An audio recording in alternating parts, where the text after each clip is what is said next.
There's an ever-growing demand for IT technicians, and CompTIA training and certification is what gets most of them into work. Without a constant influx of CompTIA trained PC and network support staff, industry in the UK could very well be brought to its knees. If it's your ambition to look after computer networks, CompTIA Network Plus will be an essential part of your training package.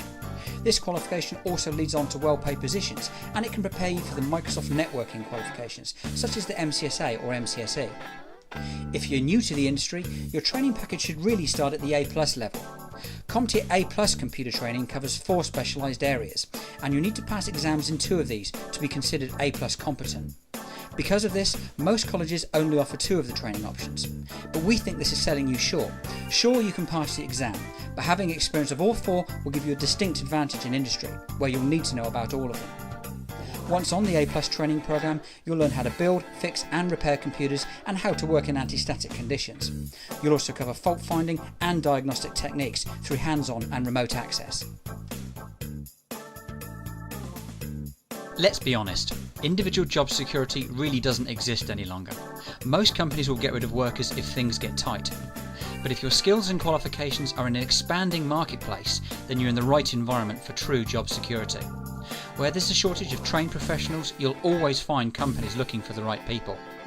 Take the IT industry for example.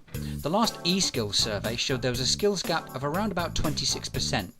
So this means that for every 4 jobs that exist in IT, there are only 3 trained people to do them. There's really been no better time or market conditions for getting trained into this rapidly evolving market. Students who are looking to get a career in IT very often have no idea which path they should take or what area to get qualified in. After all, if you've got no experience in the IT market, how can you possibly expect to know what somebody actually does day to day, let alone of course decide on which training route is going to be the most appropriate one to get you there. Really, the key to sorting this out is to take a good look at a number of different areas. Things like your personality type. What kind of things do you enjoy and what don't you like? Why you want to get into IT. And you'll need an explanation of each career path and what makes them different from each other. And clearly, you'll need to think about what effort, commitment and time that you're prepared to put into your training. So the only real way of covering these properly is through an in-depth discussion with somebody who knows the industry well enough to be able to guide you. Amazingly, most UK training companies still teach IT from workbooks and reference manuals. For most of us, this tends to be needlessly boring, drawn out and slow. Psychologists who've looked at learning tell us that we remember a lot more if we involve all of our senses, and if we get practically involved in what it is we're studying. So the answer is to find a course that uses multimedia CD and DVD ROMs, and always make sure you're shown some kind of demonstration from the training company. Your training materials should include videos of the instructors, live demonstrations and slideshows, and they should always have interactive labs for you to practice what it is you've learned. It's generally best to avoid training that's purely online. You want actual physical CD or DVD-ROM course materials so that you can use them whenever and wherever you want, and you're not totally reliant on your broadband connection.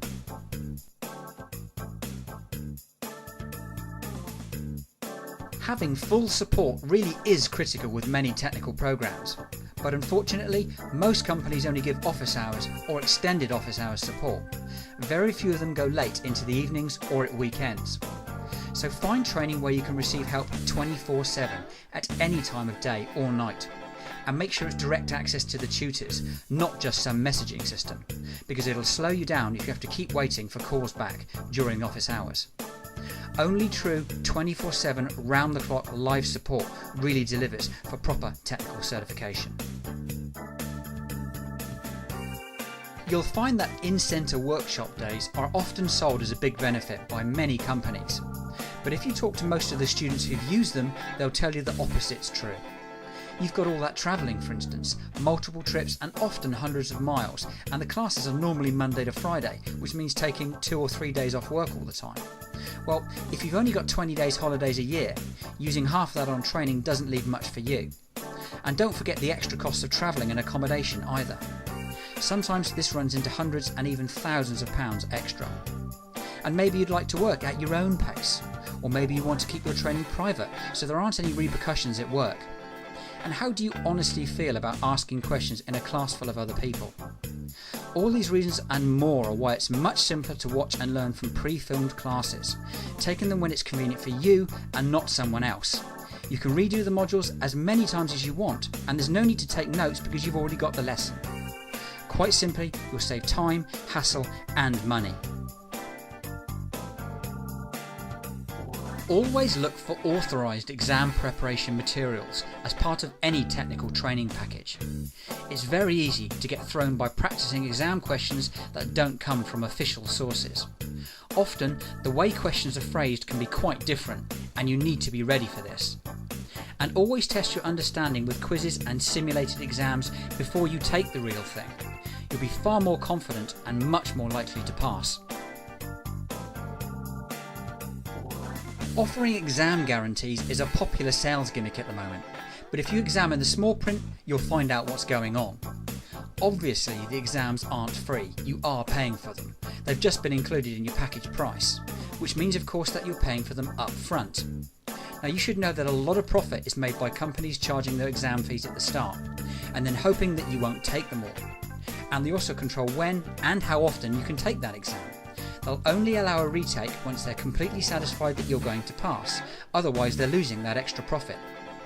So doesn't it make far more sense to find the best exam deal at the time, not to pay any markup to the training company, and to do it locally rather than in some remote centre? Pay for it when you need it and not before. The honest truth is that if a student pays for their own exams, one at a time, they'll be much more likely to pass first time, as they'll be conscious of the cost and they'll apply themselves appropriately. Why pay hundreds or even thousands of pounds extra for so-called exam guarantees when common sense dictates that the best guarantee is study, commitment and good exam preparation? Many companies provide a job placement assistance service to help you get your first IT job. But often too much is made of this, as it's really not that difficult for any motivated and trained person to get a junior role in the IT industry, as there's such a shortage of trained staff. You would ideally want CV and interview advice though, and we encourage students to get their CV updated the day they start training. Many support jobs are offered to students who are still studying and haven't even passed an exam yet. At least you'll be on the maybe pile of CVs rather than the no pile. The best way to get placed is through specialised and independent recruitment consultants. The bottom line is they only get paid when they place you, so they've got the necessary incentive. Many students, it seems, are prepared to study their hearts out for years sometimes, only to give up at the last hurdle when looking for their job. Market yourself, make an effort to get in front of employers. Don't expect that perfect job to just fall into your lap. Take a good look at the certifications that you're considering. Make sure they're all current and commercially required. Don't bother with courses that lead to unknown in-house type certificates.